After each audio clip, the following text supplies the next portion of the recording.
Moi, Madame Eve Bazaïba, toute ma lutte, je l'ai passée pour la paix, pour le développement dans ces pays, le respect des normes.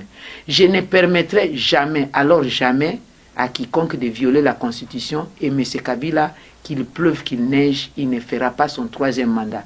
Je préfère que ça s'efface après moi et je suis prêt. Au prix de ma tête, je suis prêt à sacrifier ma vie pour la nation. Je préfère mourir pour cette cause noble que de mourir de malaria ou de faim. Il y a eu la revendication des nationalités. L'historique est là. À telle enseigne que le débat a continué à commencer bien avant, en 1971-1971, le gouvernement congolais en son temps, ces régimes-là étaient obligés de donner la nationalité collective. Et nous avons eu des répits. Mais parce qu'il y a des velléités de certaines personnes qui veulent en profiter, les revendications de la nationalité ont continué.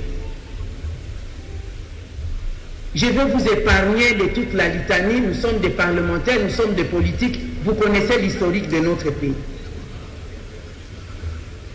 Après les revendications de la nationalité, maintenant nous avons les revendications des terres.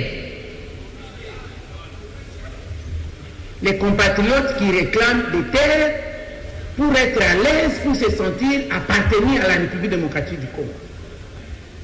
Et le ministre d'État connaît la vérité parce qu'il est fils du coin. Comment est-ce qu'il pense apaiser une fois pour toutes, cette fois-ci, les inquiétudes de la République démocratique du Congo? Parce que nous pensions être apaisés après les travaux de Sun City. Nous nous rendons compte que nous avons reculé. Comment est-ce qu'ils pensent apaiser nos inquiétudes en ce qui concerne cette série de revendications ascendantes?